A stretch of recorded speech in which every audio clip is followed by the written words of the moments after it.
Hello everyone. तो भाई it's Shivam hair. तो भाई आज ना मैंने अपना पहला टेस्ट दिया था मेंस ख़त्म होने के बाद। तो भाई जो मस्त पेपर गया है ना, वैसे बता दूँ तो मैंने AITS दिया था आज। तुम्हारा जो PW का आता है ना AITS, वही वाला। तो भाई इतना मस्त पेपर गया ना अपना 15 फरवरी वाला, कि भाई उसमें कितने खतरनाक नंबर आए मैं तुम्हें बता भी नहीं पा रहा हूँ। तो इसलिए तुम मुझसे पूछना ही मत कैसे नंबर आए हैं। जब भाई थोड़ा बहुत इम्प्रूव हो जाएगा ना, तब मैं तुम्हें उसके बारे में बताऊँगा। फ़िलहाल इसका रिज़ल्ट जो है ना, वो 19 तारीख को आएगा। अब देखना है मुझे कि सिर्फ मेरा ही उतना ज़्यादा मस्त गया या फिर सबका मस्त गया है। भाई बहुत ही ज़्यादा खतरनाक गया था। बट हाँ, टेस्ट को हटाओ अभी। मैंने तुमसे कल कहा था कि हम लोग अपना टेस्ट ख़त्म होने के बाद वीकली प्लान शेयर करूँगा मैं तुमसे, कि मेरा अगला वीक में मुझे पूरा क्या क्या करना है। तो उस हिसाब से ना मैं इस वीक में करने वाला हूँ। भाई फोकस हो जा। सो हाँ, मैं ना इस वीक में सबसे पहले मैथ्स से स्टार्ट करते हैं। तो मुझे वेक्टर 3D के ना 50-50 PYQ करने हैं। देन सीक्वेंसेस मैट्राइसेस के भी 30-40 लगा लेने हैं। 30-40 बोल रहा हूँ, सॉरी 20-30 लगा लेने हैं। जो कि मैं एक बारी में नहीं करूँगा, मैं एक दिन में 10-10 करके लगा लूँगा हर चैप्टर के, जिससे मेरा अच्छा से रिवाइज होता रहेगा। उसके बाद मुझे पूरा का पूरा कोनिक में ना हर एक MIP को वापस से रीअटेम्प्ट करना है। वैसे मेरा हाइपरबोलिक MIP का लेक्चर बचा हुआ है, मुझे उस लेक्चर को पहले देखना है। देन मैं इन पूरे चारों चैप्टर्स के MIP को वापस से करने वाला हूँ। और हाँ, जिनको MIP नहीं पता है ना, उन्हें बस शॉर्ट में बता देता हूँ कि ये तुम्हारा PW का फास्ट ट्रैक बैच है ना, उसमें आशीष सर ने मेनली इंपॉर्टेंट क्वेश्चंस दे रखे हैं, कि जो भी टॉप के लगभग 30-40 क्वेश्चंस हैं उनको मैं वापस से कर लूँगा। और उसके बाद भाई हम लोग केमिस्ट्री पा रहे, तो केमिस्ट्री मुझे इन 3 चैप्टर्स के ना लगभग 50-50 क्वेश्चंस को लगाने हैं।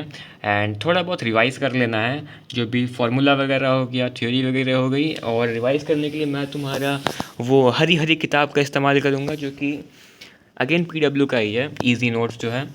उसके बाद फिर हम लोग करने वाले हैं D&F and P ब्लॉक को। मुझे सबसे पहले इनका नोट्स को रिवाइज करना है। देन 100 PYQ लगाने हैं।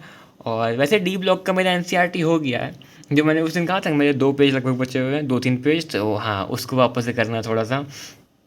और एंड वाला पार्ट मुझे वापस हल्का फुल्का याद करना है, उसमें जहाँ पर यूजेस लिखा हुआ है, कि कुछ तो लिखा हुआ है। एंड वाला पार्ट तुम देख लेना। एग्जाम्पल जहाँ पर से क्वेश्चन स्टार्ट होता है ना, उसके जस्ट ऊपर वाला। एंड देन हम लोग आते हैं P ब्लॉक पे। तो P ब्लॉक का NCERT 11th वाला पार्ट तो भाई छोटा सा है, बट हाँ 12th वाला थोड़ा सा ज़्यादा ही बड़ा है, NCERT के लगभग 30-40 पेज का शायद से। तो उससे भी कंप्लीट करना है। लेट्स तो भाई हम लोग कर लें इस वीक। और फिर भाई हाइड्रोकार्बन, अगर मुझे समय मिला तो भाई मैं हाइड्रोकार्बन पूरा करूँगा। रिवाइज़ करना है मुझे अपने नोट्स से, जो कि करीबन 15 से 18 लेक्चर्स के हैं। और फिर मुझे इनके क्वेश्चंस लगाने हैं। पहले भाई साहब रिवाइज़ कर लो, उतना ही बहुत बड़ा चीज़ है। क्वेश्चंस उसके बाद देखा जाएगा। ठीक है, तो कोशिश करूँगा कि भाई रिवाइज़ कर ही लो इसको। देन फिज़िक्स पे आते हैं। तो फिज़िक्स में मुझे RBS करना है पहली बार, क्योंकि मैंने RBS हर बार ही छोड़ रखा है। तो इस बारी मैं हर दिन एक RBS करने वाला हूँ। आज मैंने अपना पहला RBS कर लिया है, मतलब तीसरा RBS, जो कि फ्लूइड का था। देन मुझे डेली श्योर सॉर्ट करने हैं, तुम्हारे एडियोनिटी सर जी के ही। और डेली बेसिस पे मैं ना 2-3 या फिर 4 चैप्टर करके रिवाइज़ करूँगा। एंड देन उनके लगभग जो भी PYQ है ना, वो लगा लूँगा लगभग 20-30 करके। और पिछले बार ये मैंने ये किया था कि मैंने PYQ किए थे, और मुझसे जो बने मैंने उसके बनाया, एंड जो नहीं बने मैंने उसे बस मार्क किया एंड छोड़ के आगे बढ़ गया, कि भाई कभी ना कभी इसका सॉल्यूशन देख लेंगे। एंड इस तरीके से भाई सॉल्यूशन कुछ ज़्यादा ही पेंडिंग हो गया है। तो मुझे सबका सॉल्यूशन वापस से देखना होगा, जिनको मैंने मार्क किया है रीअटेम्प्ट करके उनको। तो हाँ, इसलिए मैंने यहाँ पहले से लिख दिया कि मुझे सॉल्यूशन भी देखना है इनका। तो बस यार इतना ही था अपना इस वीक का प्लान। लेट्स होप भाई हम लोग मतलब मैक्सिमम टारगेट को अचीव कर पाएँ। और बस इतना ही है। फ़िलहाल तो मैं टेस्ट वगैरह भी वापस देना से स्टार्ट करूँगा अभी। तुम्हारा AITS तो ख़त्म हुआ आज मेरा, पर अभी मैं तुम्हारा जनवरी अटेम्प्ट वाले पेपर्स को दूंगा, क्योंकि उससे ना भाई उससे ज़्यादा रिलेवेंट और कुछ भी नहीं है फ़िलहाल। क्योंकि जनवरी के हिसाब से ही थोड़ा बहुत डिफ़िकल्टी बढ़ा करके ना अप्रैल में पूछा जाता है, और ज़्यादा कुछ नहीं है। तो लगभग मेरे 9 पेपर्स यहाँ हो गए हैं, और मेरा पिछला साल का अप्रैल का लगभग जो पेपर था वो बचा हुआ था, तो मैं उनको दे दूंगा। तो लगभग मेरे पास 17 से 18 पेपर यहाँ टोटल में हो जाएंगे। और उसके साथ ना मैंने वोरा क्लासेस का टेस्ट सीरीज़ भी ले रखा था। तो वोरा क्लासेस का टेस्ट सीरीज़ का लगभग मेरा कुछ बचे हुए होंगे 4-5 कर लगभग। तो भाई कुल मिलाकर मेरे पास 25 टेस्ट है, एंड मुझे इन 25 टेस्ट को ना इन 6 हफ्तों में कंप्लीट कर लेना है।